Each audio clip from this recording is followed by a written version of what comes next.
Hey, Stevie. Hey, Chauncey. Oh my God, we're back. We had We're back. such an eventful Madonna time since our last episode. I have to say, I did nothing all summer. Like my summer was so boring. However, the past 2 weeks have been the most fun. Like a cavalcade of events and stuff. It was probably so good. We had such a good time. We really did. So what a perfect way to end the summer. That Exactly. was the highlight of my summer, truthfully. Exactly. I worked a lot all summer, and and earlier in the year I did a lot of traveling with all the Madonna concerts, and so did you. But like from June on, it was like work, work, work, work, work. Working at a gay bar, you're stuck in June. You have no choice but to work. And and then August came around, and we had Madonna worship at $3 bill, which was super successful, exceeded my expectations on her actual birthday for the first time ever in 16 years, which was pretty wild. Because when I started, we've talked about this before. I used to do a party at Nowhere Bar on the first Sunday of the month. So every anything that I did, any kind of theme, like I did a Prince theme one month, I did a Delight theme one month, but August was for Madonna, and that was 2009. That was the very first Madonna worship. I don't even know if I called it Madonna worship the first time, but I did all Madonna, um, and that was 16 years ago. And finally, and then when I moved it to Stonewall, it was closer to her birthday. It used to be her birthday weekend or whatever, but it's so weird how it never fell on her actual birthday until this year. Until Um, the stars aligned, yeah, the I mean planets it was a aligned. celebration year. Like it was such a big year and a half for her, and to have it fall on her birthday. And the funny thing is, I got some flack from people saying, I'm like, this isn't good for people who have like 9 to 5 jobs because we're tired on Friday. I go Friday's my like not my heyday, but that's usually my my day to work. So it's funny that a few people were like, I'm glad you're doing it, but I wish it was on Saturday. And I'm like, okay, well maybe next year. Um, because next year her birthday. Listen, I work a full time job Monday through Friday, and I traveled 2 hours Yeah, to get to you. $3 bill. But So, Madonna fans are of a certain age right now because if you followed her from the beginning, you're definitely close to 40 or over 50. It's that range now. So like we're getting up there because even I think that's why a lot of people were like bitching about how late her show started because these people are older, and a lot of them if they're not gay or if they're not a fag hag, they have kids and they have to I mean their kids are probably a little older by now, but it's like I mean, it is funny. It's like Taylor Swift fans, even Beyonce fans are getting up there. Like they're in their mid 30s, late 30s, because she came out like 20 something years ago already. So, beyond, well, yeah, if you count Destiny's Child, right, because that they was were they were the 99. very late '90s, Yeah. So it's very pretty late wild '90s. when an artist is out for that long and you've been a fan from the beginning. I've mentioned it before. I'm an MTV baby. I was like 5 years old when MTV debuted on cable. And back then we had the cable box that had the wire that connected, and when you pushed one channel, the other channel popped it back up. So it was like old school cable box, and then eventually the remote controls came out. But I used to love that little brown box. Are you old enough to have the brown box? The brown box, like the brown box that gave you all the channels. Yeah, like it was this brown and like beigey taupe color. The buttons were like off white, and the box was brown, and it almost looked like a really wide calculator in a way. And Okay. that was like the first cable box, and it was actually plugged into your television. Like you couldn't like it wasn't remote, so you really couldn't lose the remote because it was attached to the It was television. attached to the. I think I know what you're talking about. Yeah, I I do mean, know what you're talking about. I got about 10 years on you. So when I was a little kid, that was our first box. I mean, I actually remember UHF on television where you would have to Yes. flip the television channel to UHF or to channel 3, and that's how you got cable. So it's amazing that the way technology has improved. Now we're watching things on our little pocket in our pocket, the things that are in our pockets, our phones. But back then you had to Or like, pocket TVs. yeah, I mean back then you had to like get a like the rabbit ears, or you had to get like, you know, an antenna to catch your things. And then I remember somebody was talking about this a couple weeks ago, like where you would get you would get the cable channel that was like the dirty channel, like the late night Cinemax and Showtime, Yep. and Spice. The you'd Spice see it. channel. You'd see it through the fuzz, like you'd see people like having sex through the fuzzy television thing. It was pretty funny. And also, you know, I was thinking of while I was doing like promo for, I was figuring out like promo material and like videos and stuff for Madonna Worship. Do you remember the Hard Candy promo where it was like call Candy or whatever? And it was like it was like a little commercial for Hard Candy, the album, and it was like it started out with like an aerobics channel, and then it was like a dance party, and then it like Yes. it did like Candy Shop was like she really, I think she really thinks she really loves Candy Shop. You know, I don't hate Candy Shop. I don't either. I definitely don't. I think I it. I I think it says a lot about her career. Like it's, you know, tells you, you know, see which flavor you like and I'll have it for you. Like it's more like it's not just a love tongue in song. cheek. Yeah, it's not It's just a very love tongue song. in cheek. It's more for like what kind of, you know, like the courtesan that she is, or like the, you know, the clown, the entertainer, the jester. Because I remember during MDNA when she performed it, and I was like, "Oh, she put this in here, huh? Okay, I think it maybe was she meant to be probably the just first really likes single. it." I think it was. I I think it mean, was really been. Yeah. I wouldn't have hated it. I wouldn't have hated it if it was a single. Yeah, I just wonder what kind of video, what kind of presentation it would have been, because 4 minutes isn't my favorite song, but like I was digging it back then, and it's not such a terrible song in the long run. I just it's just has Justin on it, so it's like Justin's so despised right now, and he's fallen from pop music's graces, so it's kind of weird to hear it, and how much influence he Even had on that album. but even some of the other like the other album tracks like Dance Tonight, I really enjoy Dance Tonight, but I prefer it better if Justin wasn't in the intro. I don't mind him singing backup, but I'm just no. I'm not. I wasn't into it then, but I obviously listened to it. I think it's a Um, really good song, and it could have been just a solo song. Yeah. yeah, I think it's great. A lot of people like scoff at it when I say that, and I'm like, why? No, Same I thing almost like same thing with Candy Shop though. People scoff at Candy Shop. yeah, I'm like, I almost think that Dance Tonight should have been the single rather than 4 minutes, and I think it would have like hit a little harder. Like I don't know, it's like it was like kind of slinky. It kind of had a groove. It wasn't like in your face. It was just kind of like it's also one of her songs about being, you know, like you don't have to be beautiful, you know, you know to be, you know, to be understood. Like, you know, it's very much like in the vein of Spotlight, in the vein of Over and Over, in the vein of like, you know, Be Yourself, you know, that kind of song. So because 4 minutes was almost 4 minutes was also kind of like foreboding, and kind of like I don't think people understood the whole premise behind it, like the doomsday clock. Like I don't think they understood why it was 4 minutes, because supposedly the doomsday clock is like 4 minutes to midnight. mhm. So that's where that whole idea of 4 minutes to save the world comes from. And I don't think people knew that or whatever. I don't think people knew that now. To be honest with you.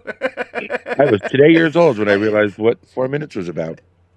but people go crazy when it's played in bars and clubs. They Yeah, do. I've I seen think it. it spoke to the generation of that time. Like we might have been a little like, oh, this sounds a little dated, or it's not dated. It kind of had like a, I don't know. I think the beat was just unusual for her. Maybe that's why it kind of stood Do you out. think it sounds dated now to listen to it now? Does it sound dated? Does it sound old? I don't think so. I think it has that timeless hip hop beat in a way, but also like I think a lot of the negativity about Hard Candy came from the fact that like some of the demos that didn't make the album, and some of the just the tracks in general, sounded a little like Nelly Furtado stuff, and Well, she had Pharrell. some influence, didn't she? She was involved a bit with Hard Candy because wasn't Give It to Me that was like originally like a demo that was given to her and she didn't want it. I Oh, believe really? was that it? I think I might be Because I wrong. know this Is it? the demo Animal that didn't make it onto the album is very man eater. Like it sounds like she said, "Okay, Timbaland, I really like Man Eater and it was a hit, so let's make a song like Man Eater." You know. I think she had something But I do know that in mind. Heartbeat was like there's a version of Heartbeat out there that is sung by somebody else. So Pharrell just kind of handed that to her. I think that was the big issue with Hard Candy is that A, she was going through a divorce, and who knew we were going to start talking about Hard Candy today? Today's episode is about Hard Candy, I guess. Um, but we somehow got there. Um, but that's what's great about this podcast. We just kind of go with the flow, and we have a good time, and we just have an amazing conversation, and that's the beauty of it. But a lot of the songs from Hard Candy, and it was also like she was going through the divorce, the evil divorce, and she also it was a little bit of a midlife crisis in a way, and also it like fulfilled her contract, right? Yes, well, that was the closing album. That was the last album, and then she had to do a greatest hits, which was Celebration for Warner Brothers before she went off to Universal. It was Universal Yeah. because it So was I the think a lot of the negativity about Hard Candy, or like just the qualm about it, or whatever. I don't know if I'm using that word properly. Was that it was kind of like thrown together in a way, like and also some of the songs were. I mean, right before that was Confession, so we had this disco, beautiful, new wavy, like monolith of an album with a beautiful tour, and really like all the visuals, everything about Confessions was pop perfection. And then she kind of did this weird, like hippity hoppity kind of. I always say hippity hoppity as a joke for years. She kind of went in a direction that even Stuart Price didn't kind of want her to go in, which was kind of interesting.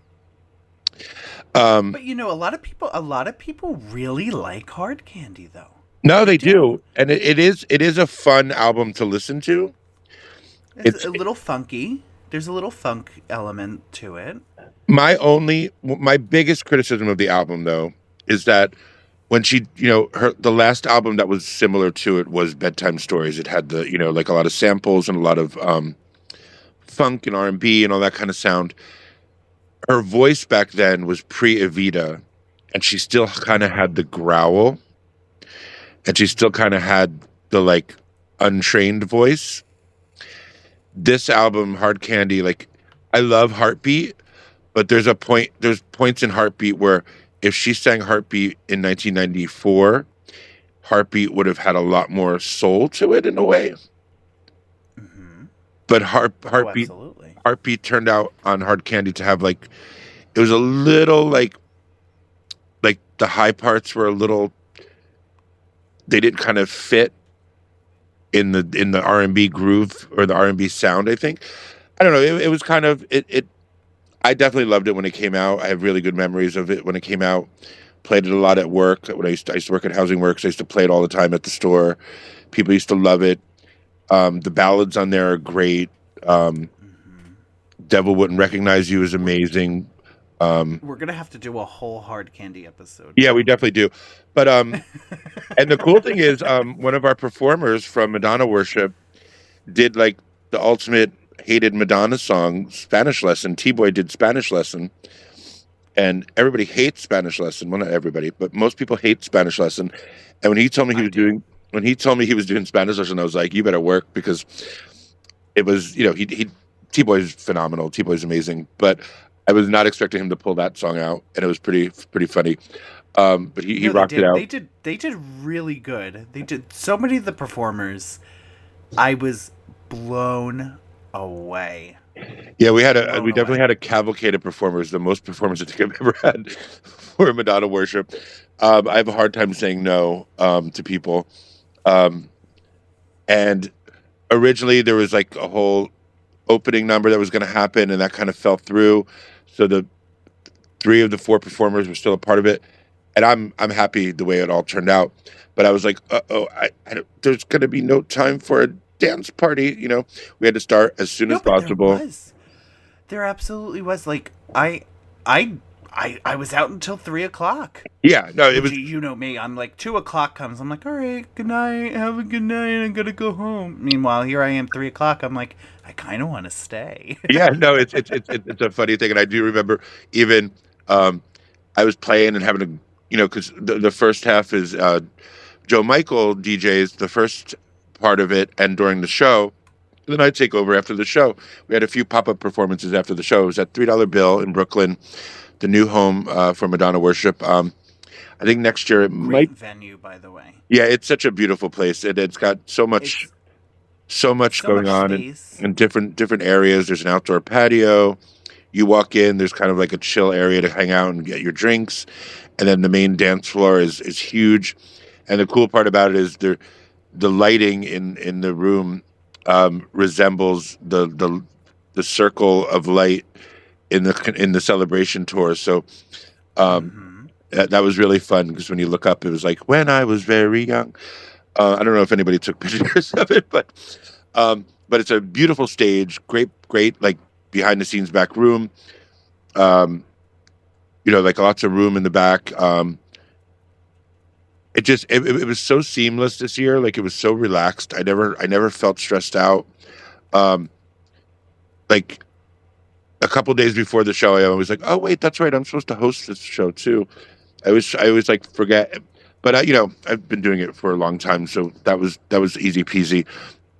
And I know most of the performers, so like I don't have to worry about introductions. I know them. I have something to say about all of them because I've known them for years. Um, but we had a ton of performers. Um, so that was a big blowout, big amazing party. Send up for her.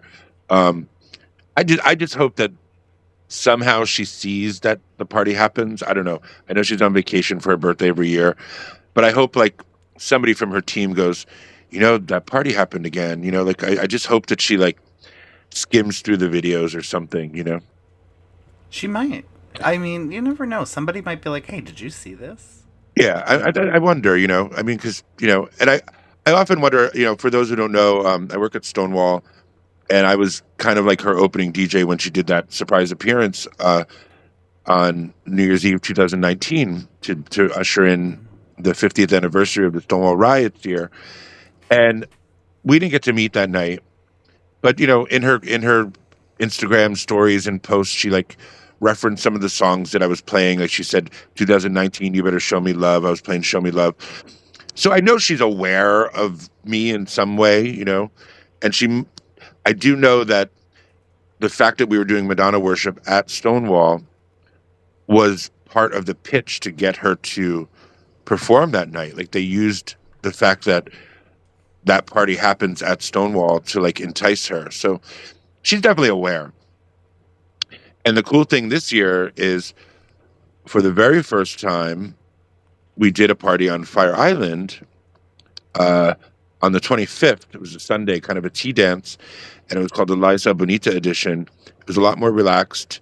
Uh, Cherry Grove is a wonderful, wonderful community, and the Ice Palace has recently been acquired by the people who own Red Eye, where we were doing the Madonna parties around the tour. And I think I asked them in December, I'm like, can I do a party at the Ice Palace this year? And they were like, yeah, you just tell me when, and we figured it out, and it ended up being so wonderful. So I know so many people on the island, and like you got to go there for the first time. A lot of people got to go to It Fire was Island my for the first first time. time. It You, was a lot of fun. yeah, I everybody mean, seemed to have we a good were time. exhausted. We were exhausted because we went out the night before. Yeah, yeah, We made some new friends yes, in New Jersey. Um, Shout out to the new friends if they're listening. yeah. We have Um, we went to Jersey City Pride the night before me and the day before me and Stevie. Um, and what's really cool about this podcast and just in general, like it's definitely bringing me and Stevie a lot closer together, and we're spending a lot more time together, which is wonderful. Um, we've always been buddies, and we clicked immediately, but uh, just getting the podcast going and actually doing what we said we were going to do, I think it's a testament to our friendship and to our relationship that's growing. So it's a wonderful thing that is happening. But we had a great time at uh, at Jersey City Pride. We saw Chappelle Roan walking down the street a few times. What And was she did not stop to take a selfie with us, No, I think she. unfortunately. I don't think she likes that. I don't think she's into that. So me yelling at her to take a selfie wasn't a good idea. No, that's why she ran away. Oh, I'll try again next. I'll try harder next time. I think I'm entitled to it. You know. By the way, it wasn't Chappelle Roan, everyone. It was a girl who was dressed very similar to one of her photo shoots. We were like, oh my god, it's Chappelle Roan. I mean, all you have to, it looks like a Lady Gaga, so it must be a Lady Gaga, right? Yeah, exactly. If it walks like Yeah, Lady Gaga, yeah. who I heard that Gaga got to her first, and she's doing for Gaga's new album. Chappelle Roan is doing a duet with her. So Chappelle Roan is excommunicated from the church. No, I'm just kidding. Um, but yeah, so it's been a wonderful conclusion to all these Madonna events this year, and I'm kind of Madonna'd out in a way. Like I just every what happens is as a DJ is when I start playing at like the next party, I'm like, did I play this song already or was it the last party? So that's the only part of it that I like get worried about. I'm like, did I play the song already or did I not play the song already? Um, Well, the beauty I think is with Madonna, there's just such a vast catalog. You know, whether it's a remix or if you want to throw in, a B side or, you know, a demo, whatever, a live version. yes, You can kind of mix some of those in there, and it's still, it's not as a fatigued, set list. and we had the amazing Coma White perform at both parties. Yes. We're gonna try to get them to be a guest next month because Coma White is the word spoopy? Is that what they call it? Spoopy. Spoopy. It's Oh, like listen, she's a slut. Whatever, just we'll no, go but with she's that. like super into like no, but I heard there's a word called spoopy, which is like a new term for like Spoopy. Yeah. SPOOPY. It's like spooky, but like I don't know. It's like I don't know Spoopy. if it's like a. You know what? I eagerly await the text message I get from her when you called me spoopy. What the hell does spoopy mean? I do know Crimson Kitty used to use that word, and Crimson Kitty used to kind of do Yes. like a little bit of a horror aspect to her work, and she used to do Talkie Tina and stuff like that. But spoopy, I think, means like it's like a new word for like you're into like horror stuff and all that. And Coma White is Okay. definitely into horror stuff, and turned it out at both parties. Their first time at Fire Island, they had a great time. Um, the funny thing is we got our rooms kind of late because we both got rooms, beds in the staff rooms at Mm-hmm. on Fire Island. We both had upper bunks, and I couldn't get into my bunk that night.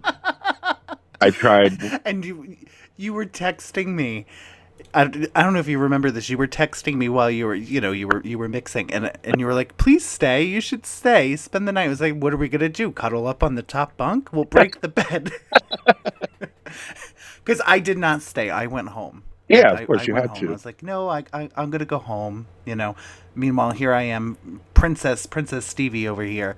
Like, get me on a top bunk. Get the hell out of here. I'll sleep on the floor.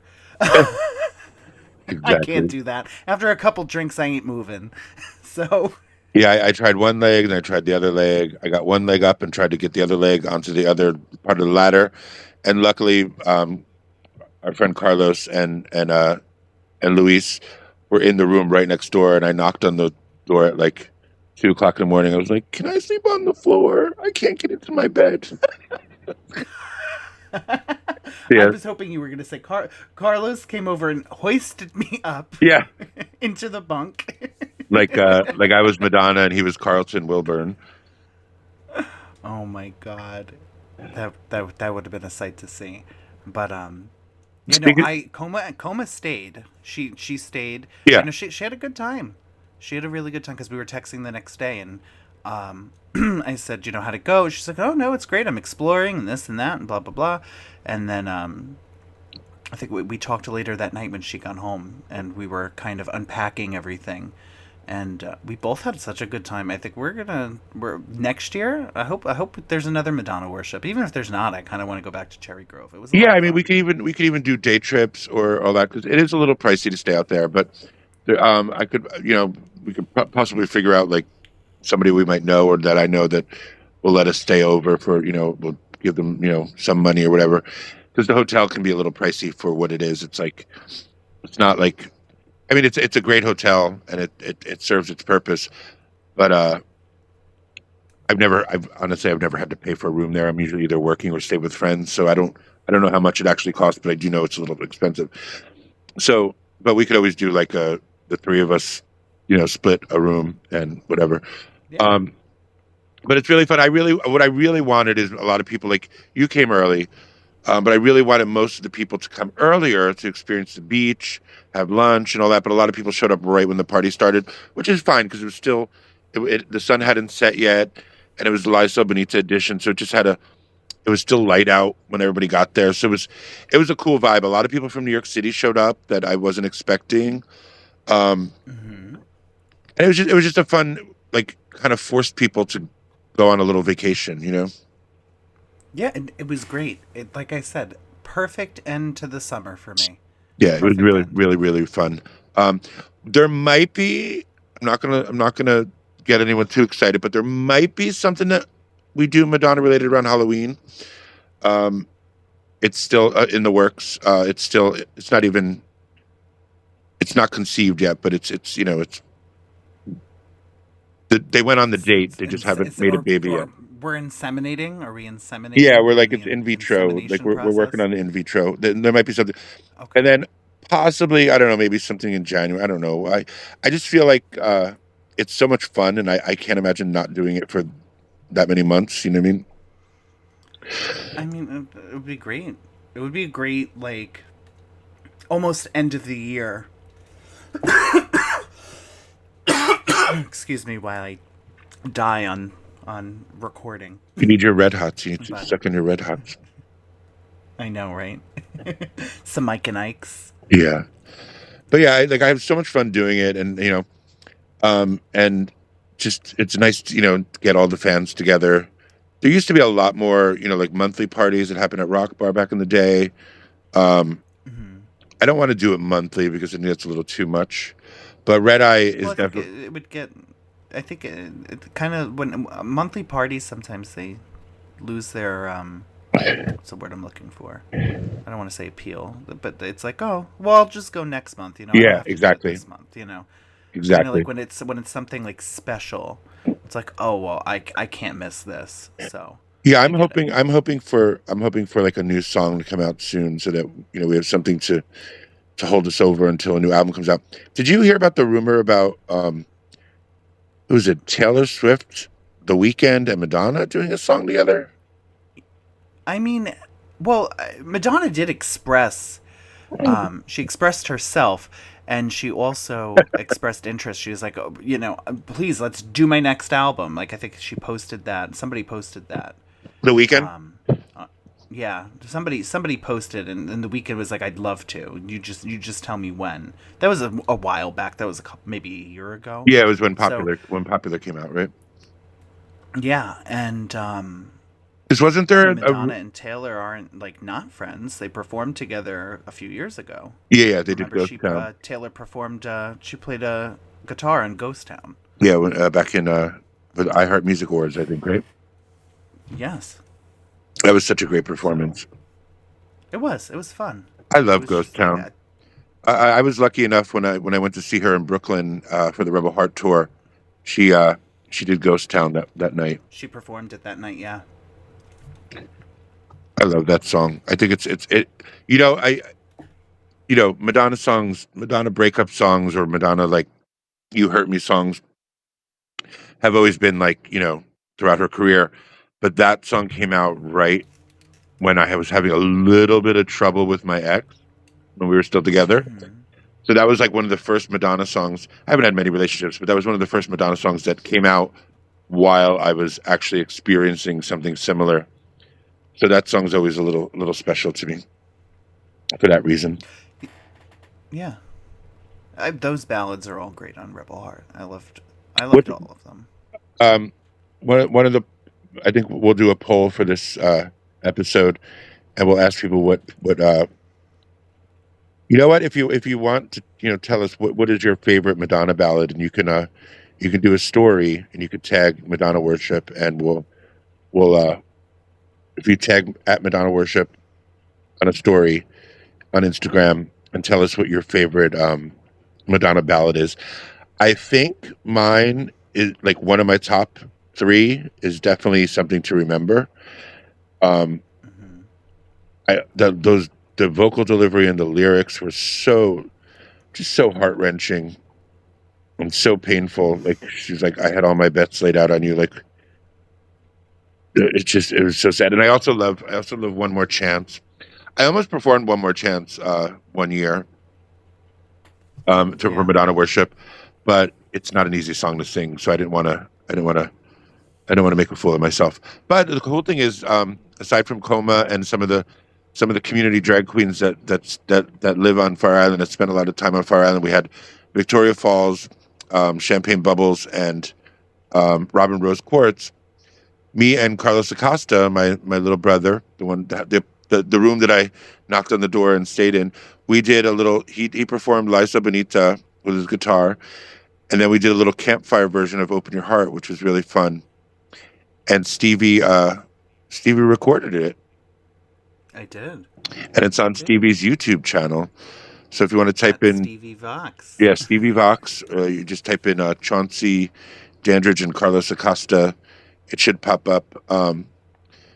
We rehearsed it only a little bit earlier that day, and I think we for a little bit of rehearsal, I think we did a good job. No, absolutely. I thought it was great. It was fun. It was a nice little moment. Um, It was fun to see you guys perform together because I've seen you perform, I've seen Carlos perform, but never together. yeah, So over the years we've done a couple. We did Physical Attraction one year on guitar. We did Crazy for You, and I threw it. When we did Physical Attraction, I threw in a little bit of Impressive Instant, and then when we did Crazy for You, I threw in a little bit of Crave, because it was right around the time that mm, Rebel Heart came out. I'm sorry, when Madam X came out. So we work together really well. We both have similar sensibilities when it comes to music, and he's like my adopted little brother. And he's been writing his own music. That's who we went to Jersey City Pride and got to see him do his little set. So shout out to Carlos Acosta. You can follow him at Carlos Acosta Official. And let me tell you, any people who put official at the end of their Instagram name drive me nuts. I don't know why I hate that for me. because they're official. Like, why can't it should just it say? should it have been like the real Carlos Acosta? Yeah, I don't know what it is about official. I don't know what it is about official that drives me nuts, but it's also like I feel like the people who put official are like a huge name that has a bunch of people that have been like trying to steal their name. Like Madonna doesn't Yeah, have Madonna Official, but she's like not the real Madonna. yeah, it's just Madonna. But I just think it's funny because it's kind of like it's like you're as if you're bigger than you already are. Like that's why it cracks me up. Like get like at least 10,000 followers before you become official. You know what I mean? Mm, That's just me being a jerk. But 100%. also I like from day one I got all the DJ Chauncey D names for everything before anybody else did. And there is another. There was when I first started DJing. There was another DJ Chauncey D, and he was bald as well, and he was a white guy, but he played hip hop, and he was from San Francisco. And he must have hated me back then because I snatched up all the DJ Chauncey D Twitter, face, everything. So he back then he must have been like, Good for you. who's this goddamn gay guy in DJ New York Chauncey City D. that stole my that got all the names first. All the good names. But But yeah, I don't know that's what the funny. D stood for in his name, and someday I'll Well, find out. Someday we'll meet each other, and I'll be like, oh, I'll be like you. maybe he'll show you. Yeah, but yeah, I did the official, and the other thing that it doesn't bother me as much, but when people put "the" in front of their name, like if you were the Stevie Vox and I was the Chauncey Dandridge, like it's a trend. Like it's like drag queens and performers put "the" in front of their name, and I'm like, why? Why? I don't get it. Hmm. Maybe it's like I don't know. We'll have to find somebody to explain it to us. Yeah, and it also reminds me of like back in the AOL days when people used to put their their location, like their AOL screen name was their location, and then like their birth date or something. And I was always like, what if you move? Or if they put like people would put their nationality in their screen I name. never did nationality. I remember years ago, back in oh God, what was it? 2005, 2006, 2007, around that time. I had a sidekick. Do you remember T-Mobile sidekicks? What was a sidekick? Did you have? It was like the first smartphone, basically. Is it the It one that used used to to make that noise? swivel. Yeah, and we used to have our AIM screen names, our AOL Instant Messenger screen names for our sidekicks were different from our computer ones, and it would be like XX something X. So mine actually wasn't my regular screen name was Stevie Vox, but on my sidekick it was XX Luna Stevie X. Oh. Yeah, but that was back in the day, you know, way back when. Yeah, I never had a sidekick. All right. Well, we've graduated. Now we have Android phones. We're special. But one of the things that I forgot to do in Fire Island is I was supposed to play some of this one of the songs from way before the first album when she did stuff with Otto von what was his name? Von Werner, Otto von Werner. Oh, I always thought it had more syllables than that. But we started the show with a little bit of "We're the Gods," but Stevie had sent me a bunch of the tracks, and I totally forgot to play them. We did play "Love Makes the World Go Round," which we gave that some love, and we got to dance to it. And I did play Jimmy Jimmy. I don't know what it was about Fire Island, but I was feeling heavy about the True Blue album. Like I tried to like make sure I hit all the True Blue deep cuts that day. You But did. You did. yeah, And there was a friend of mine who I know from the West Village was actually on Fire Island, and he's like, I'll come, but will he play Spotlight?" And I'm like, "Yeah, don't worry, Spotlight will be played." I love And Spotlight. That's one of my he favorite was songs. he may have been a little intoxicated, and he came back like he was back and forth between Cherries and the Ice Palace, and P.S. he comes back shit faced, and he's like, "Did I miss Spotlight?" I'm like, "No, it's coming right now," and sure enough, you played it. Oh So my it god, was that's it was amazing. perfect timing, That's perfect brilliant. timing. That's so funny. Um, but we're gonna play a little Cosmic Climb, right? That's what we wanted to play, right? Yes, please. I remember when I first got this CD. I don't even know when it was. Probably like in the '90s. And I honestly, I fell in love with it because it was so experimental and so crazy. But I would love to find is this Otto guy still alive?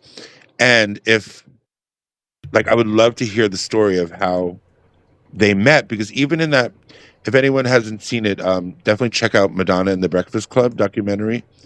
It's Hmm. kind of like a live action documentary That was by so Guy good. Guido, and it's so beautiful. And there's all these like audio recordings from her and like voice messages and stuff like that that we've never heard before, and it was really well done. But they didn't even touch on it. So I would really love to find out the backstory of this Otto von Werner. I always thought he's this German actor. You said right?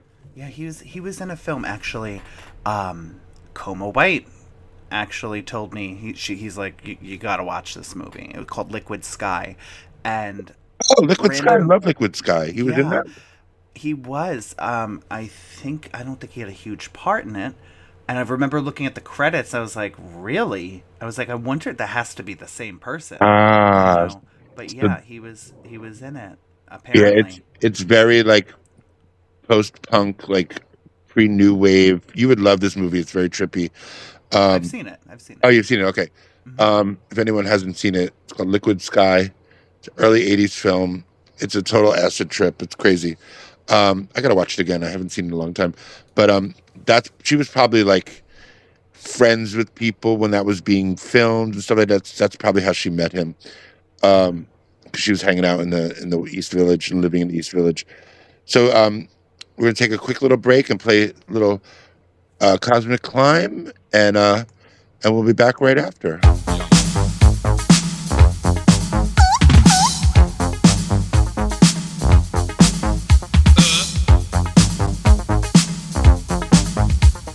Time, time, God's time, time, time, time, God's time, time, time,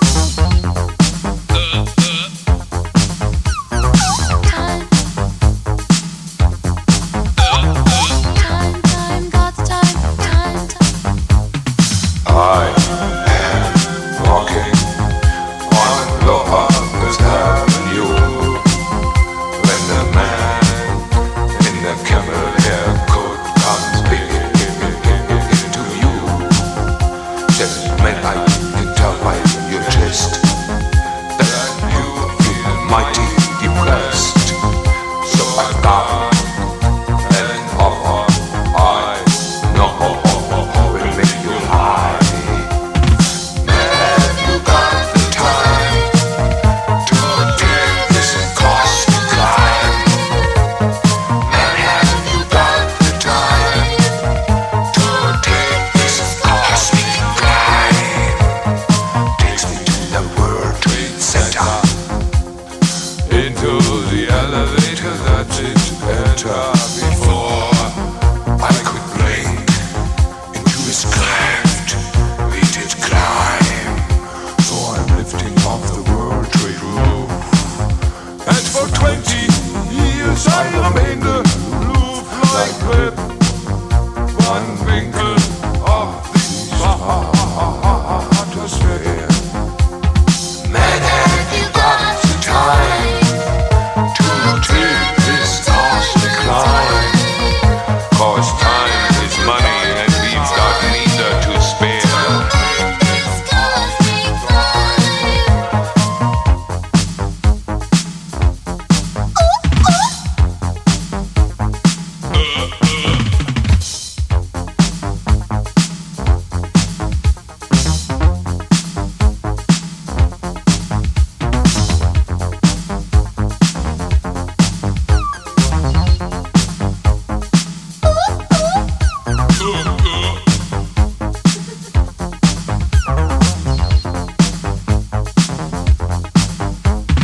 Man, have you got the time to take this cosmic climb? Man, have you got the time to take this cosmic climb? Something in my mind was not snapped, 'cause my reason seemed to be sapped when I re-entered the atmosphere. I wander along the streets, singing my lament to whomever I meet, like big about cream or reveal. Man, have I got the time to take this cosmic climb? Man, have I got the time to take this cosmic climb? Man, have I got the time to take this cosmic climb?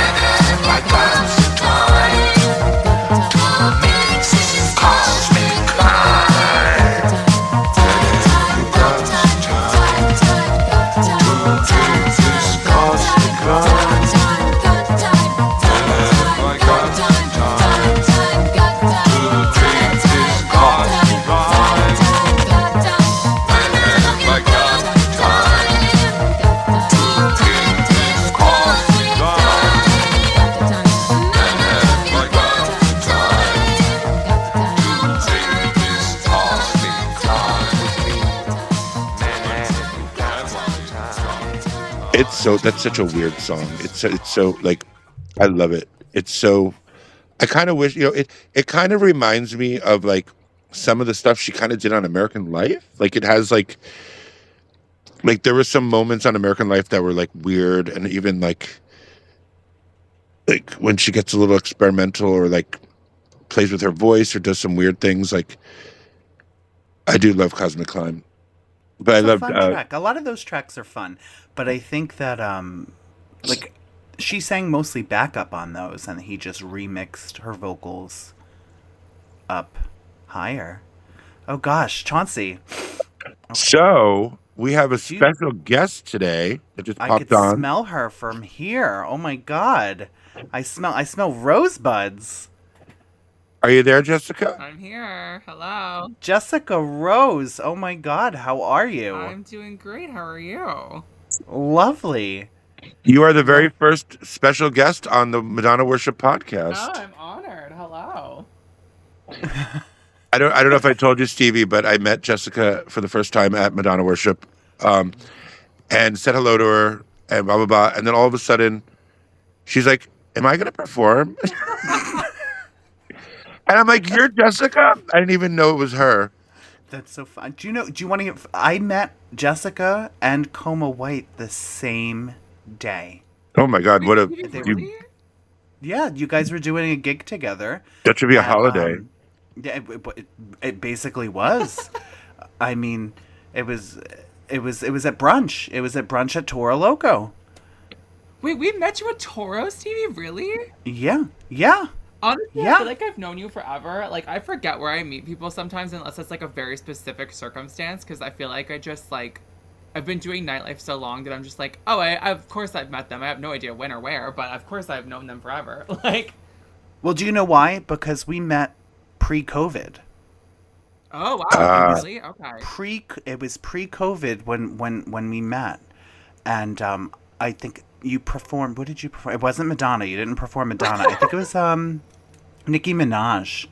And Did I really? Coma, Oh, yikes. yeah, and you were twerking on the booth Oh, yeah. next to me, and I think I still have the video. Oh, okay. I mean- shudder to think of what I looked like back then, but How Ass long, out how long and ago all. was this, Stevie? How long ago? This was 2019. It was. In You've only known 2019. Coma. You've only known Coma for 5 years. Yeah. Yeah. I thought It doesn't- you it guys have seems been- like best friends forever, right? Yeah, I thought you guys have been friends forever. Wow. Yeah. It's only been 5 years, but yeah, Well, it's Jessica Rose is stunning. This beautiful creature, nightlife creature, and we had just met that day. I'm sorry, I really didn't know it was you. I didn't. It was so funny. I was like, who's this diva just hanging out with? You were hanging out with somebody when I first said hello. I think maybe my friend Callie. I love like I love when people come up to me at gigs and are like, "Are you performing tonight?" And I'm like, "No, I just decided to show up here like this." Like, what? I mean, maybe you just look like that naturally. I Right. mean, you're just so gorgeous. No, but you know what? People used to do that. Like people used to just go out in drag or go out all done up to the nightclub. Like that was like I'm old. That's the way it was back then. So it's not surprising that people would ask you that. To do that, I feel. But yeah, you turned it out. You did a little Girl Gone Wild. Thank you. And I love when you perform that. I've seen you perform that a couple times, and I loved it. Thank you. I always love. But I always love when you perform. I mean, that's my honestly like. I think that it's not the Madonna song that like introduced me to her, but I definitely think it's one of my favorites. There's something about like, especially the video, and it feels very like for new Madonna music, it still feels very like quintessentially her, and it's like subversive, and she had Kazaki doing the dancing and like heels, and like men in heels back then was such a big like, oh my gosh, like she has male dancers in heels, and like it was such a thing back then, and I remember it so distinctly when it came out. So like, I don't know, that one always has had a special place in my heart. I love that. So it's funny because the last episode, Chauncey and I were talking about what it would be like. Chauncey was saying how oh, I wonder, what it's like for like a new fan to have to go back and like listen to like the catalog starting from like now. And you're a fairly new I fan, right? Yeah, well, I So, guess within, I would say from like Confessions of a Dance Floor was like really when Okay. I discovered her. I was really, really sheltered conservative child. Like I wasn't allowed to listen to the radio at all, and I didn't really start listening to the radio or knowing like Wow. any secular artist really beyond like the really famous ones like Britney Spears and NSYNC and those people. Like I knew kind of in general, like I knew Gwen Stefani and Pink and like Christina Aguilera, those people, but like it was very in passing and I wasn't really allowed to consume a lot of it. So I wasn't like I knew who Madonna was. I just never really like knew her music until I That's reached so like interesting. but 15. such a great introduction Yeah. with Confessions. So, I mean, that's a great time to have, started, Yeah. in my opinion. Oh yeah, Hung So, Up is It- iconic. I mean like everything about that era to me is also very like iconic and I love the visuals of that era for her. Like her in that yeah, movie. it really So was her at good. her best. Well, Yeah. like and we were then, talking last week, like Stevie's introduction was the Immaculate Collection, which came out in 1990, and it was her greatest hits.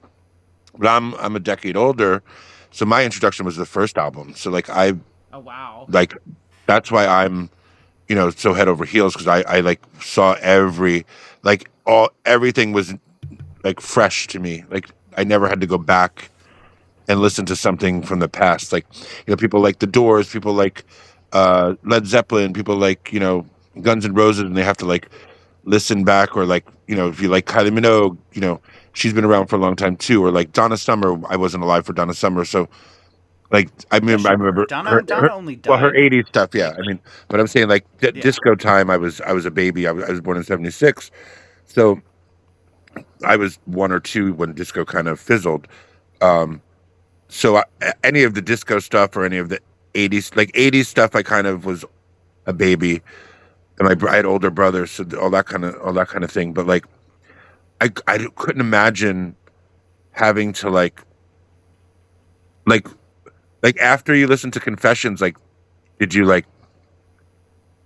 what was the next thing that did you listen to something from like erotica or So I feel like, I mean, like her music's kind of omnipresent in the world. So it's like I'm sure I heard her before I knew who she was, or like who that I yeah knew it was a Madonna song. Like it's like Cher, you know what I mean? Like you hear Believe before you know Cher, you know what I mean? I feel like that's just yeah like part of life. Um, I definitely like saw some adult films, we'll say, that had erotica as a backing track, which I that song always creeps me out because of that. And then, yeah, I mean, like, don't hate me. You're gonna think I'm like the biggest like psychopath ever, but like I had just really gotten into YouTube and everything when I was probably like maybe 13, 14. I'm not sure. Like Glee uh, was really big on TV, and I feel like I first like did my deep dive into Madonna after they did the Madonna episode on Glee. oh, that's so funny. But that was your time though, because Yeah, you were of that age. you're younger. Yeah, you're younger. So, I mean, like even with me, when I first my first time hearing Vogue, I mean that was 1990, and I was also of the demographic for Dick Tracy. Oh, I had, yeah. So I had the trading cards. I still have that's them. I had the Dick crazy, Tracy Stevie. sleeping bag. Yeah. So, I mean, there you go. I mean, you were of the demographic for Glee. I still haven't seen Glee. I don't know anything Skip it. about It's it. horrible. It's like Yeah, I it's a figured as nostalgia much. thing purely for me if I go rewatch it. Like, Is Chappelle Rowan on it? no, girl, that's like no, No, she's not on there. no, Okay, not to my knowledge, just not that I curious. ever remember. All right, you She's never the know these days. she used to sign autographs back then, but not anymore. No, in selfies. She Yeah, took selfies with selfies. fans. Yeah, Yeah, back then. But yeah, no, I mean, what it's are you really gonna do? interesting to find out. Like that's what I love about Madonna worship too, is that the performers are all from different generations. Hmm. So like your take on her is different than like if everyone that performed that night did the same song, they would all be different versions of the same song. So like because it's Totally. what people funnel from her career and all that. So that's what's really impressive about an artist that has such a long career. And also, one of the things about Madonna is like Janet Jackson has a prolific career, but she like doesn't release an album. Like she'll take like a couple of years off. She'll do this. She'll do that. Madonna's never really disappeared. Like even Hmm. like Beyonce really hasn't stopped much. Gaga really hasn't stopped much. But like Madonna, I think that's why people have such a love hate relationship with her because she's never given us time to like miss her. Like the longest time she's ever given us was like when she was having the baby, the first baby. Like she kind of did Evita and all that kind of in the late '90s. So that was like a little bit of a break. That was the longest break between albums. But like Hmm. now with social media, she's omnipresent more than she was in the '80s. You know, Yeah, I that's think that true. I brings mean, I feel people. like I don't know. She's such a fascinating figure to me because I feel like so much of our popular culture now like does like definitively come straight from her, and I don't know that like people really know that. Like I knew that Gaga was referencing her. You know what I mean? Like I knew that. Yeah, Um, but I think that people now like really wouldn't understand that. and I think too, like she also referenced a gazillion people too. So like, she was like a funnel, and then people are funneling from what she put out. So it's like, it's all like Gore Vidal said, "There's nothing new under the sun." It's in Totally. the she put it in her girly show tour book program. That's one of the quotes in it that's always stuck with me. She's like, Gore Vidal said, "There's nothing new under the sun." So she's always been like a put something else in a blender and put it out in a different way. Um, but over the years, like I've discovered like artists from her. I've discovered other musicians. I've discovered films that she's referenced, and I've gone and watched those films. And like I wouldn't have known about those films if not for her. And one of the things I really appreciate about Madonna, I don't think a lot of people, the current artists, do it as much. Is she always told us where she got her reference from? Mm-hmm. Like in interviews, she always said, "Oh, I was inspired by this," or "This is where I got this from," or I was reading this book." Like the Geisha Girl section when she did the whole Geisha. That was because there's a book called "Farewell, My Concubine." So she read that book, and then she like that's where that like she always told us where she got her references from, and I don't think maybe the pop stars of today don't really know where they're getting it from because somebody else is telling them. I Totally. don't know. So that's I learned. I've discovered some. A Clockwork Orange, the movie, I discovered through Madonna, and it's one of my favorite movies of all time. Um, she referenced Cabaret with Liza Minnelli and the Blonde Ambition tour. So it's like she always like told us what she was inspired by. So that it's not like she was wasn't really theft because of that, in my opinion. Mm-hmm. Totally. I mean, I think that's I also in like the same vein. That's like why I've always respected Gaga because Gaga will like always say like, oh hey, like I'm referencing David Bowie. Oh hey, like I'm referencing Madonna. I'm referencing. You know what I mean? Like I feel like she was always also very upfront about like who Uh-huh. she was paying tribute to and who she was like saying like, like oh I'm wearing Alexander McQueen. Like she was always like giving. I feel like she was always paying tribute to the artist that like helped her, that like also dressed her and inspired her and Yeah, all that stuff. she always talks about what who she's wearing. Yeah, I agree with that. I think it's important because you're giving all these fans like more to like discover and more to like you said deep dive into. So it's really really cool. But yeah, I was it was your performance was amazing, and Thank you. it's such a cool thing to like meet somebody the night of their performance and be like, oh hi, and it's always interesting because I'm running around doing a million things at once, and um, but yeah, it's just so funny that I didn't know that was you. I think it's also like so like how you have it set up is so fascinating to me because like it's rare to have a show where it's like predominantly like I guess singers and like artists of every type rather than just drag queens or just that. You know what I mean? I feel like Uh, the dispersity of different types of performers at that show was so fascinating to me. Just like oh, seeing cool. the That's good to different hear. essence of all of it too. Like I like that kind of thing. I like a variety show. Like every time I produce anything, I try to get people that like don't do what I do, that do stuff that I can't. You know what I mean? Like even though I predominantly mostly do just drag in my shows, like I Yeah, never want to have three stunt girls all in one cast. You know what I mean? Like I just find that completely not entertaining. I totally get you. Yeah, I totally get what you're saying. Like we actually, for the first time, we had my friend Macon.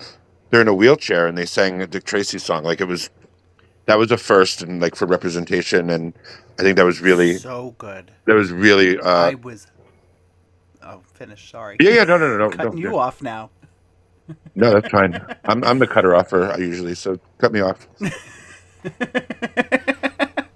No, I was good. I was blown away by Sooner or Later. Blown away. It was really good. Yeah, Macon's I amazing. mean, everybody around me also stopped and they were like, "Wow, it sounds so good, so good. Bring them back." We're actually possibly working on something too, producing something in the future, like an all live like show kind of thing. We started talking about it last week, and that's what I love about this too, is because like when you do these shows and you see what people can do or what they want to do, also like some of the artists meet another artist in the show for the first time and they go off and do something together. So I love being like a conduit for that, and I love creating a space where people feel comfortable to like express themselves, not to, obviously to coin a Madonna phrase, but also they can kind of like they feel comfortable showing off their talents. They might be a little like nervous or whatever, but everyone's so supportive of one another. And then like you were a pop-up later, but like next time you're involved, I'll put you more front and center. We just had so many performers that I didn't want Totally. to. I just ran out of ran out of space. I was like, all right, it's gonna be like a 7 hour show. But I just love being like a reason that some people have met. Like I'm like that in general in life. Just I love connecting people that wouldn't have known each other in another way. But creating that environment. Like I also do variety shows at Stonewall and all that, and people are all like going off on their own and doing duets and doing this and working together, and this one's working on this. So I love making that space for more things to happen. Totally. And Do you do actually, it's do you so do a funny. lot of do you do a lot of shows at $3 Bill or no? I've done a bunch, yeah. I've done, actually, ironically, that's like kind of what I was gonna bring up was I've worked a lot in the past with Vegas and Marcel. Yes. And yeah, like I've just I love seeing them there. It's always good to see them. I've done I was like part of their Final Fantasy show like many years. Oh, okay. I Yeah, worked on that during the pandemic. Actually, that's when I kind of got to know Vegas more. yeah, I love Vegas. Vegas is great and like such a unique, cool performer. Like I've had him in a few of my shows. Like I just always really, I love what he does. I think it's like really unique to New York nightlife, and you don't really see And it. what a voice too! Like you don't expect that voice to come out of his mouth. I know, I love him, and So yeah, and talented. Marcel too. Marcel is always a great time to be around. It was just like it felt like being with family at the show, so I was really happy. That's so cool. That's very cool. And how can people find you on Instagram, Jessica? You can find me on Instagram, and pretty much everywhere else at Jessica Rose NYC. That's where you can find me. And just how it sounds, Jessica Rose NYC. Hmm. Awesome. And And I, what I what? have to plug this. I have to plug this for Jessica because I Yeah, I was think gonna we're say gonna go, Chauncey. what's your next show? So I do brunch every single Sunday at Toro Loco. It's in the financial Oh, okay. district on Stone Street. It's me and one of my really good friends, Frida Cox. We've been doing it now coming up on 3 years, and we're going to be having our 3 year anniversary in November, which we're Yay! potentially going to have merch and other things for. So, really excited for that. But that's my weekly show. I do stuff like where I can. I'm doing Bushwig on Saturday this weekend, so that's Uh, exciting. My first time back to Bushwig since like 2018. So, really gonna pound the pavement for that. And yeah, that's, I mean, wherever, book me. I don't know, like Bring me to Stonewall. I haven't been to Stonewall in a really long time. Yeah, we'll work on it for sure. Love it. And we definitely, Chauncey, we should definitely go. I've been to Toro Loco for brunch Yeah, no, numerous you times. mentioned it. You mentioned it a while back. Yeah, we'll definitely check it out. I What are like the my seatings? mother loves it. So We're What are at the 12. seatings? Is there? We're at 12:30 and 3 o'clock. Okay, so we could definitely hit the 12:31 because I work at Stonewall at 3, so that's perfect on a Sunday. All right, yeah, Yeah. no, we'll definitely go. Yeah, no, that sounds awesome. I love a good brunch. And Frida was supposed to be part of the show, but they got booked in Asbury Park because Yeah, the she had forgot she had stuff out in Asbury. She's part of a big girl group, so they do a bunch of different stuff. So like, yeah, they have a weekly show on Thursdays now at Playhouse. Playhouse. Yes, they're going to be a part of Urban Bear Weekend, which is coming up next weekend. Yes, They're yeah, going to be I saw performing that. at the street fair. The big girls, yeah. I know Olympia. Olympia just won Ms. Fire Island. I saw that. So Yeah, exciting. that was I was a DJ, so I got to witness that. I love Olympia. Um, I know. I've been friends with her for a long time. I really gotta yeah, there's start competing and stuff like that. Like I'd never even know about it till it's already over. there's a category for over four. There's the regular Miss Fire Island, then there's a category for I think it's over 220 pounds or over 40. Like they have like the special section, Hmm. special division, and that's the one that she won. So that was pretty cool, representing the big girls and the big boys. Yeah, so she's been doing a lot of Urban Bear stuff over the years, and she's actually been performing out on Fire Island a lot, which I love. Yeah, she's Have really you been to awesome. Fire Island? Have you been to Fire Island? Ironically, I have never. I've been doing drag now for like almost 8 years, and I have never performed or even like been to Fire Island. Like I've always told myself, I'm like, the only time I'll ever go is if I'm paid to be there. Like I don't. Then nothing about it appeals to me. oh no, Jessica, you will love it. It was so much fun. Like the thought of it scare. I just know the stuff that goes on in Fire Island, and like the fact that the ferry leaves like by 10:30 like stresses me out in such a real way. Like No, it wasn't bad. It Well, honestly see, wasn't bad. you're thinking of the Pine side. That's a little more cliquish and a little more intense.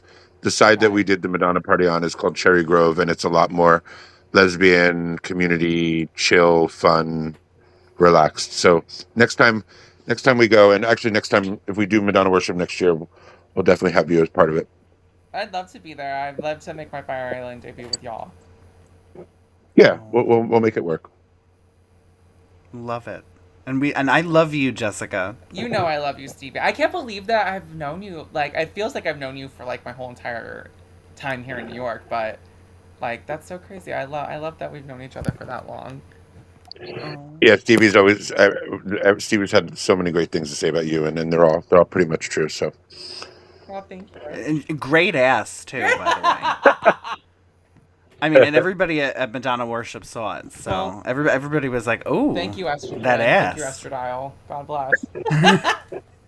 yeah, we might be working on something around Halloween. So if that happens, I'll definitely shoot you a message and see if you're available. Amazing. Thank you so much. I Yeah, because appreciate that's it. coming up, so I got to plan it sooner than later. But yeah, I feel you. but thank you for joining us on such short notice, and not even though you thought it was you thought you were being filmed. You're like, am I I camera ready seriously, or not? I asked Stevie right away. I was like, Emma, is this on camera? Because I don't know if I look like good enough to be on a podcast right Oh now. no, I mean You just wanted to show us your rosebud. Absolutely. it's basically like a phone call. Bless. God bless. So I'm all like unclean shaven and my eyes are bloodshot probably, and I'm whatever. Yeah, we don't get dressed up for this show.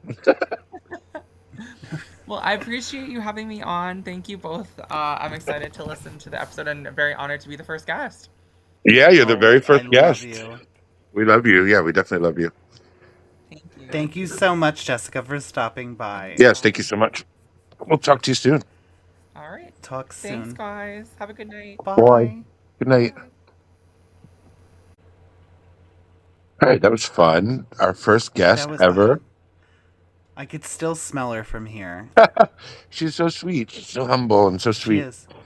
She really is. She's a great performer. Yeah, no, she She's turned it just out. super nice, super welcoming, and her brunch is fabulous. Yeah, We're we definitely have definitely to plan going. that. We'll definitely plan that. The thing that I need to work on too for next show or next year or whatever is some sort of way to film things because I get bits and pieces of people's you know phone stuff, but I really need to work on hiring someone to like specifically catch all the performances. To create like Yeah. a good sizzle reel. Um, because I mean, I at least have to get to 20 years, right? I can't stop before 20. No, go for 25. 25 would be great, of course, but I mean, I just If you have a little, why not a lot? and adding I can't think of the next every drop in tittle adds to the pot. Soon you got the kid as well as the caboodle, something like that. More. More mas. I love that song so Gosh. much. That whole album was just such a It's fantasy. Every time I listen to it, it totally just transports me to like this. What was Dick Tracy like the 40s, like or 30s? yeah, it was the 30s, 40s. Yeah. Do you consider I'm Breathless an album? Yes, and I don't understand why it's not considered one. So I always consider it an album. It's a concept album. It's not a soundtrack because there's only 3 songs from the film Yeah, no, on I mean it's a the character, record. but also like every song can kind of stand alone. You know what I mean? Like they're not Oh, absolutely. like she's not the only song that she really even says dick in is Hanky Panky. I But mean, like he's a man with a gun in his hand. That could be a metaphor. It's not even just about Dick Tracy. Um, Back in Business is great. it's like she just did a different style of music. Yeah. I'm vocally amazing. Oh, so good for like it being pre-Evita. Yeah. She sounded so Just good. vocals on it were fabulous. But you can also hear a little bit of like you like a prayer. Her vocals in Like a Prayer were also a little bit different than True Blue, and you could tell like where her voice was going. And she obviously did some work to learn how to sing Sondheim because that's not easy. Mm. Sondheim is a Oh, tough cookie when it comes to vocals. But Moore was amazing. But she's always been like an old Hollywood kind of referencer and lover of all things early Hollywood. So like these songs were not out of her wheelhouse mentally. so good though. We'll have to do an I'm Breathless episode too. We'll add that to the list. I know we would just have to cover every album. But yeah, I don't I never get why it's not considered like but am I wrong or right? There's a version of Back in Business playing on the Victrola in one of the scenes, right? It's not Madonna singing, but Yes, it's not Madonna singing though. so is Back in Business a cover?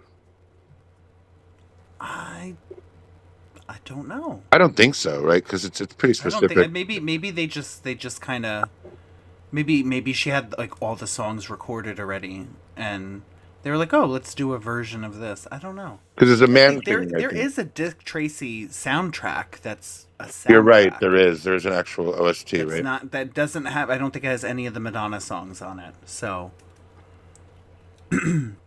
Oh, so but that I'm Breathless would sell better. Yeah.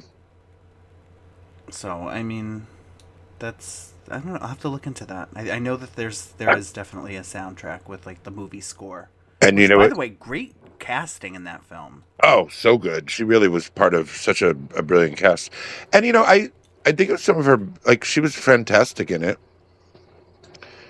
There was no moments where like oh they didn't they should have directed her better. Like she was really good in the whole film. She played that chanteuse really well.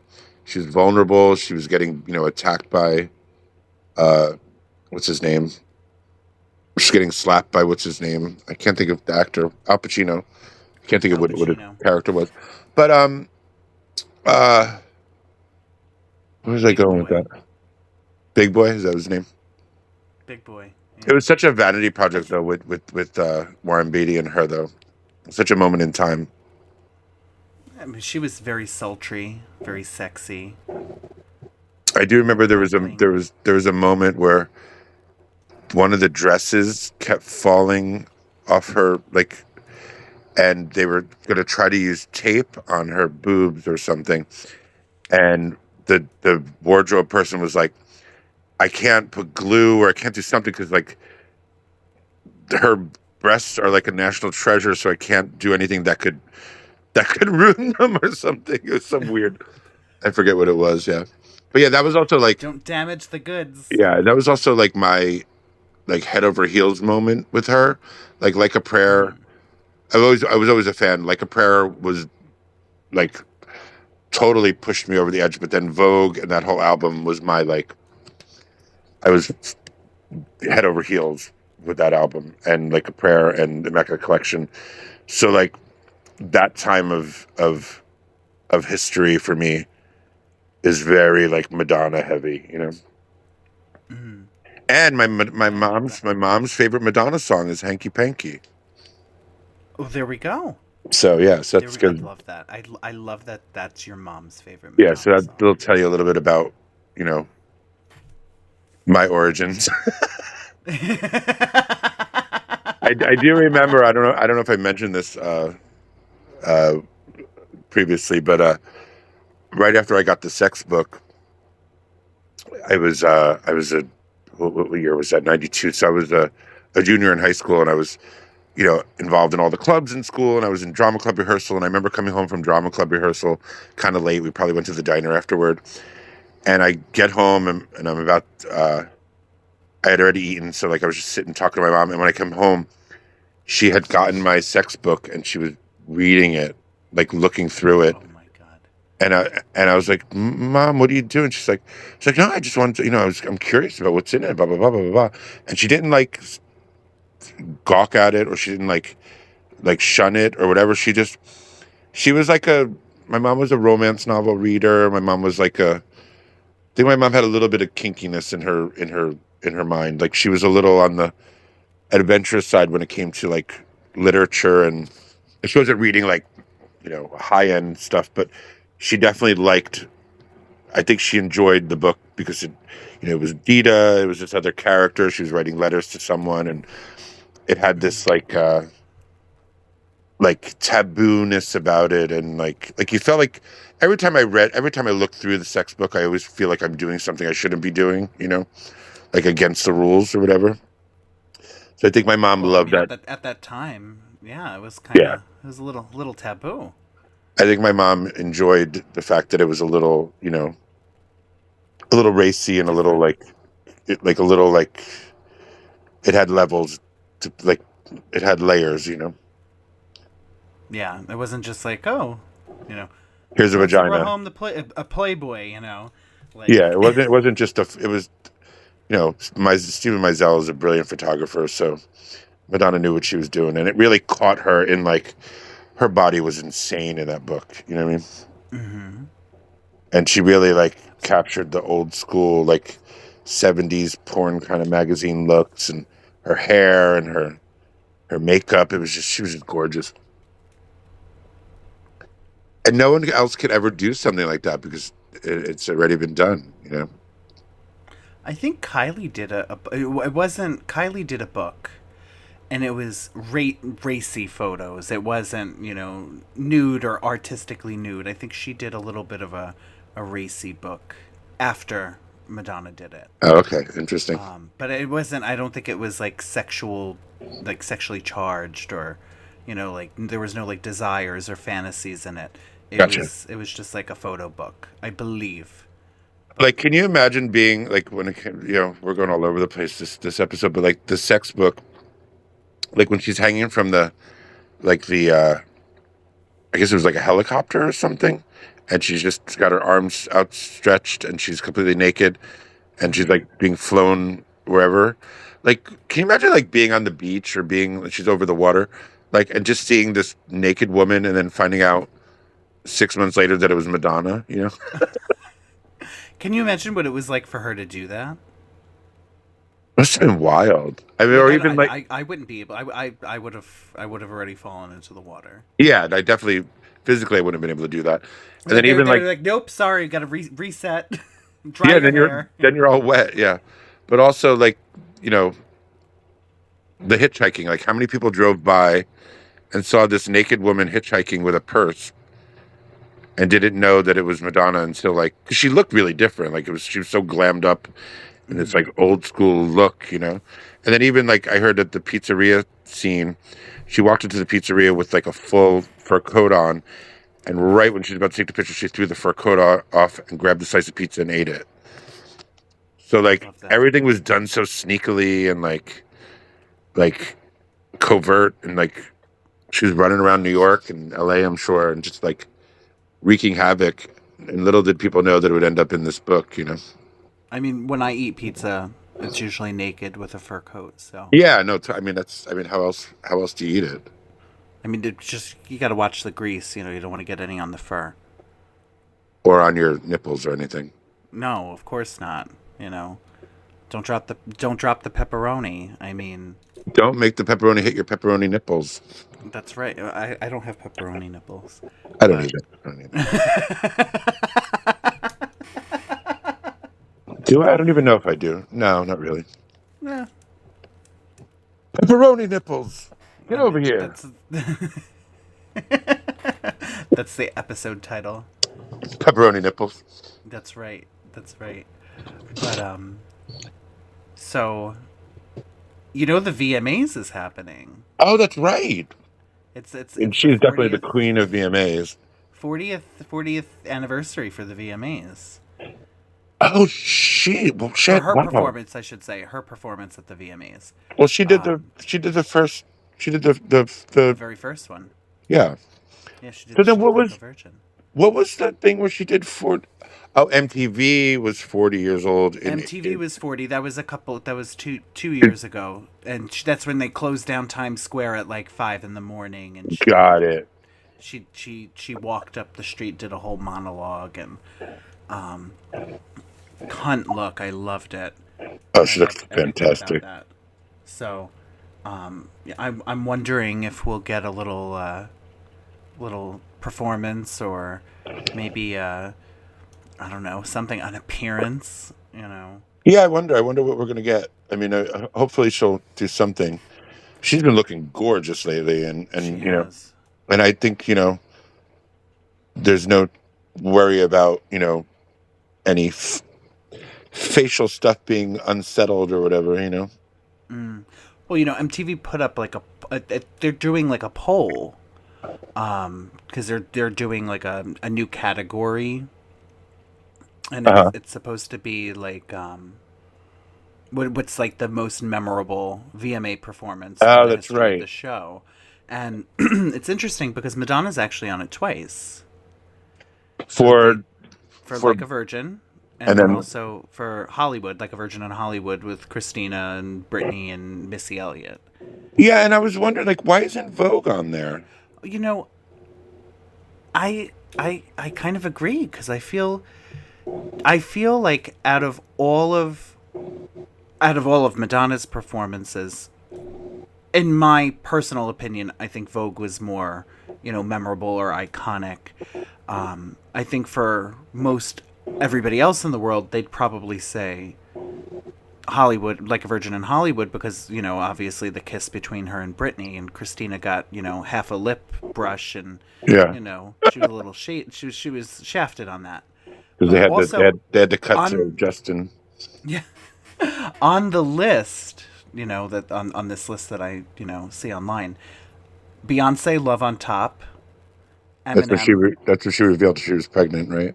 Yes, I think so. I think so. I'll be honest, I haven't really watched the VMAs in years. Uh-huh. So, Eminem is on there for The Real Slim Shady, Katy Perry, Roar, Gaga for Paparazzi, Taylor Swift, You Belong to Me. I think And I is there- remember. what I else know is, I've seen. I'm sorry. what else is on the list? Is that it? That's it. That's it. That's, I Really? guess they view that as the most memorable, and they want, you know, the audience to pick. Well, because there was, the when most. Prince came out with his ass sticking out, that was pretty memorable. Absolutely, absolutely. So, like, why isn't Bye Bye Baby on there? Well, so I went back and I was thinking, I'm like, okay, what did she perform at the VMAs?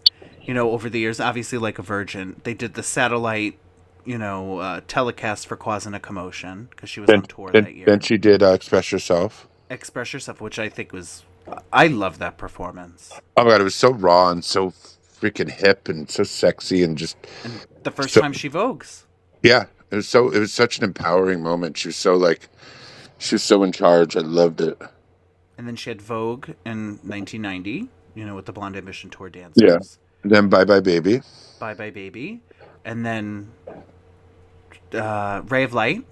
She did Ray of Yeah. Light. Ray of Light was pretty iconic, except, I do remember in an interview she said, I either had the option to dance like crazy and lip sync or sing and stand still, and she's like, I chose to do both.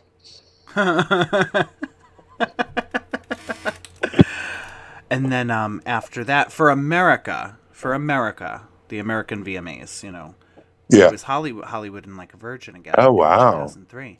But she did Hung Up for the European VMAs. Yes. I think she did Music. Am I right? She did Music and Power of Goodbye. Oh, Power of Goodbye was for They did, yeah, oh, I the didn't know that. I didn't know European she did that at VMAs. European Music Awards. But she really hasn't. I mean, she did the 2000.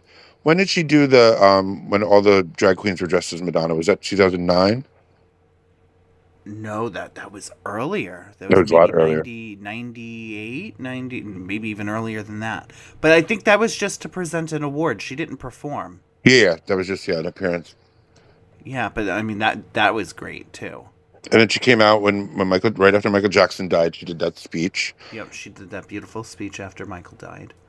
She kept talking about herself. I thought, but I don't think that was just like, oh, I'm going to sit here and talk about myself. I think she was just, showing the similarities and relating. Yeah, no, I get it. It's just funny. People harp on her. She's like, well, all she did was talk about herself.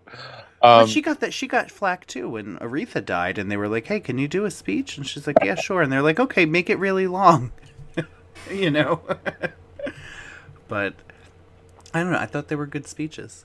Yeah, I totally thought so. And then, but she hasn't performed in a while, right? At the VMAs, no, Yeah. no. So maybe we'll get just a little something, you know. Mm. Maybe her and Taylor Swift will come out and do like a virgin, and Madonna will make out with her. No thanks. No. Bite your tongue. Oh gosh, but yeah. So it's interesting. What would you say is the most iconic or the most memorable Of out of her, Madonna? Out of Madonna, yeah. definitely Vogue. Vogue. Okay, same. I would say the same. It's the one that sticks out the most in my Oh mind. my God, it was from every second of it was miraculous. Like it was just like I could watch it 1,000 times in a row and still not be satisfied. I mean, it was stupendous. It was such an interesting take on, she the faggotry was in full effect. She was just like, these are gay people. Welcome to reality. These are my queens. You know what I mean? Like, and I'm not even going to bother singing. This is a drag performance. You know what I mean? Yeah. It was the most, it was, there was not a second that was wrong. Even the part where I don't know if the dancer like steps on her skirt and she gives him like a dirty look. That was even like perfectly imperfect. Like it was just, oh, I could watch that 1,000, and it ended up See, on the though, American. I never knew that was an accident. I thought that was just part. I honestly thought that was part of the Like the part of the queen of number. Yeah. like Marie I thought that was Antoinette just- kind of, yeah. Yeah, I thought that was maybe.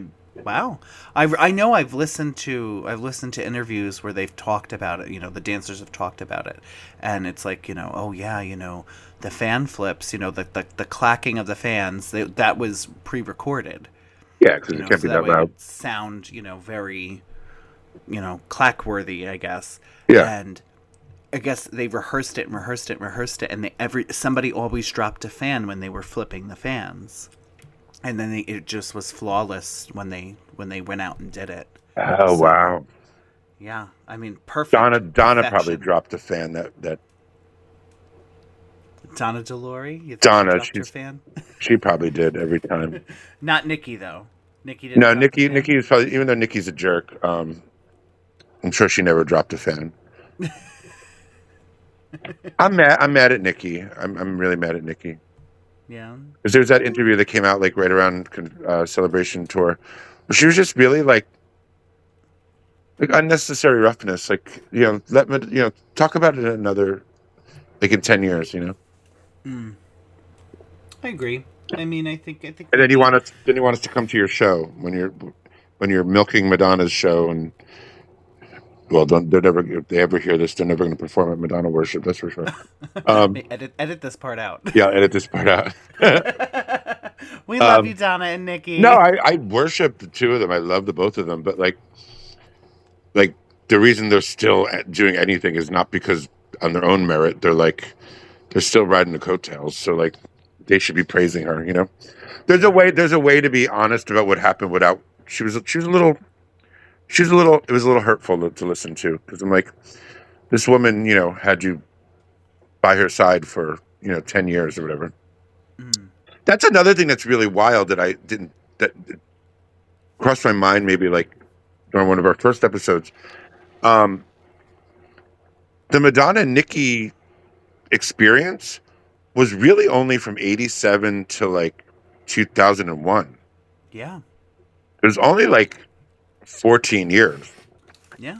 And Madonna's been doing this for 40 years. So like Don and Nicki have been a part of her show a lot less than not. You know what I mean? Well, it's. I think also because we see them in Truth or Dare. We kind of get to know them a lot through that. So we, and then Girly Show. They were in the Girly Show. Yeah. They were in Drowned World. Donna, obviously, she stayed up until Live Earth. Live Earth. Yeah. That was the last time that she was back up for her. But yeah, I mean, I guess because we got to know them, that's why so many fans like cling to them, and they're wonderful. They are wonderful together. Yeah, They no, sing and great they together. totally added something so special to the performance.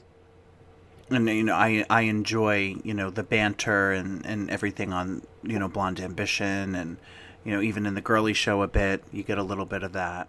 Yeah, no, they were perfect teammate. There was a perfect team, the three of them. There's no doubt about it. Mm, But it's wild that like most, it all kind of, that trio ended after Drowned World. So yeah. because Well, I think after that, not Nikki, Donna stayed put in the back. yeah. She didn't come out and perform with Madonna. Madonna would have other background dancers or whatever. But I mean, well, we'll see. We'll see what happens. They were at the tour. They did show up I in am New York. still really shocked that she didn't bring them up at some point for the tour. So she must kind of be hurt by them or something. Yeah, but when Carlton and Kevin and who else was it? Was it Lewis? They were in the audience for Celebration Tour. Like Madonna saw them and she kind of acknowledged them. Well, Lewis was one of the guest judges once. Jose. Jose, I'm sorry. Yeah, Jose was in New York with one. Was opening night in New York when opening, was it? I don't remember. Forget. It was one of the New York ones. Barkley, we were the at. first one was the boxer. Yes. Okay. And then Maybe in MSG. maybe I don't. They all mesh together. I don't even remember. I always call Jose Lewis, and I always call Lewis Jose. It's so funny. Yeah. I mean, well, they go hand in hand. Yeah. So, but yeah, that would have been great if they came up, all three of them. But it's all right. Maybe one day One day we'll get that. We'll get Or that even day. like if they came up and I really wanted them to come up and do Rain, that would have been really wonderful. That would have been. That would have been But that would have great. required like hours of rehearsal, and I just wonder when the last time they actually like had a conversation because I always remember that scene from Truth or Dare where they're like come on, Nikki, you don't want to be rich and famous, like she's like I don't know if I want it. I don't know if I want it. No, they're. I mean, Donna and Nikki have rehearsed Rain numerous times, so Yeah, that's another reason why I thought they released it as a single. yeah. So that's why it was like they already know Rain. Maybe she'll bring them up and they'll at least do like one of the lines together, like then bye, like then they can walk back down. But yeah, that would require like rehearsal and all that kind of stuff. Madonna's not going to do it, without it No. being. I mean, at least we got the whole Kylie Minogue thing. They finally got Yes. to like perform together. That made me happy. That made me really That was happy. really wonderful. That was really. It just was like a, like it was like yay. This tour was really, it was really wonderful from Santa Claus to Kylie to we got to travel, we got to see her in different places. I got to meet a lot of fans that I hadn't met yet. Like it really was the epitome of a like a community. I really loved it. It's been a Madonna filled year. It really The has. That's year's why not I'm like, even over yet. I know. That's why I just like give us a single, please. I just want something new to play when I DJ. I think we'll get just a little something. Yeah, I mean, I'm hoping that she just realizes that she doesn't have to put out a whole album. She's been, throwing out little like, the popular song that's done really well for her on the Huge. charts. Yeah. It's a fun song. It's a really great song. I have a bunch of remixes of it, but she did she did the remix of the Dua Lipa song, "Levitating," and she also did. Wait, what was the thing that everybody? Oh, she did those Frozen remixes, And and then the there's a new Material Girl. remix. There's a new remix. Yeah, Material Girl, which everybody hated. There's a new remix, like a Brazilian remix of "Like a Prayer," that everyone's like really excited about, and it feels like I'm listening to two different songs at once. Have, I have you haven't heard it. have you gotten a chance to listen to it? Maybe we'll close the show with that, Okay. um, so everybody could hear it. I guess I have to listen to it a few more times, but it's I forget the name of the DJ, but I'll mention it once I play it. I'll mention it in the liner notes In the show notes. of the show notes. Yeah. But yeah, But this. it seems like that Warner Brothers is really focused on releasing like the digital singles. Yeah, we've been getting a lot of that, right? Yeah, I mean, causing a commotion. We just got Cherish. causing a commotion. I think something else Um, snuck out that nobody realized. Was it a ballad or no? Cherish came out. Cherish is out, yep, and then causing a commotion came out, and then Susan Thomas released her Sacred Heart, album. That's that was posted on Madonna's official website. Who? You didn't see that? The Susan. Oh, well, before they announced the Like a Prayer reissue, the silver edition reissue vinyl, Huh. it was listed as on Amazon as Susan Thomas, Sacred Heart, which if you don't know, Susan Thomas is the character in Desperately Seeking Susan. Oh. Yeah, it's clever. It's really clever. So, Record Store Day this year, Susan Thomas is releasing her hit album, Nap Time. Nap Time. Yes, I'm serious. I'm not kidding. Check the Record Store Day list. And I'm sure one of these days we'll get another Susan Thomas record. Oh wow! I never made that. I never even heard of that. That's so funny. Yeah, I was on the phone Nap with my. time. Yeah, nap time. Like, oh, I wonder what that is. I was on the phone with my friend Catherine in Florida, who you've met. Yeah. And we were just joking, and she's like, "Yeah, maybe Susan Thomas will release, a 12-inch of, her hit single, Off the Hook, instead of Hung Up, Off the Hook." Get it? I can't believe Bedtime Stories is 30 years old this year. Oh my god! It's yeah. I Wow. wonder if it's going to be. I think it's just going to be a colored a colored record, just colored vinyl, maybe pink, because I think, what was it, Germany or Mexico? Somebody got pink vinyl in '94, so maybe I we'll get remember. pink. Shout out to my friend Pedro Miranda. He was my Madonna buddy before I had any really other Madonna buddies. Um, and he got his belly button pierced, and I got my nose pierced during the Bedtime Stories album era. We both went to the pajama party together in Webster Hall. And we both had green eyes already. We both got green contacts. It was the stupidest thing. I mean, I have hazel eyes. So my eyes are sort of more brown depending on what I'm wearing. But we both got green colored contacts, even though we both kind of had green eyes already. It was so weird. So everything that we saw during that era was like had a minute shade of Green hue? green. Yeah. Because for a while they didn't make contacts that had prescription Yeah. colored. You could get them if you didn't have contacts, like if you didn't need a prescription. But I think around the '90s is when they started to like make prescription colored contacts. Yeah, So funny. that is funny. But But yeah, we maybe Susan Thomas will release, I don't know, Sour Sucker. Sour Sucker. Hard candy, sour sucker. Werther's Originals Yeah, Werther's. by Susan Thomas. Yeah. Otto the von Susan- Werther. Otto von Werner and Susan Thomas. Their greatest hits. But in between this episode and the next episode, me and Stevie are definitely going to go see the Deadpool movie, the Wolverine and Deadpool, and we'll talk about the religious experience of Like a prayer?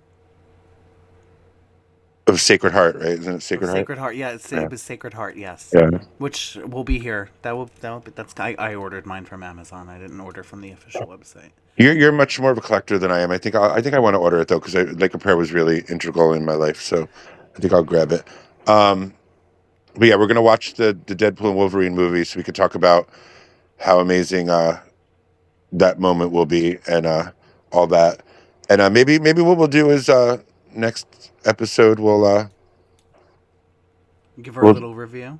we'll do a little movie review and maybe like Maybe we could dress up like Deadpool while we record. yeah, that's a great idea. I'll dress up like Yeah. Wolverine, you dress up like Deadpool.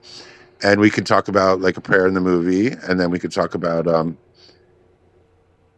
don't know, we'll figure out what. But actually, next month we're going to try to have Coma White on as a guest, and it'll be our like spooky supernatural Halloween edition. You mean Spoopy.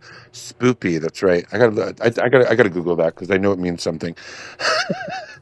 But we're going to try to have Coma White, who was also one of the performers on both Fire Island and at $3 Bill, and definitely part of the Madonna worship family. But I think we've been talking for quite some time, so I think we gotta.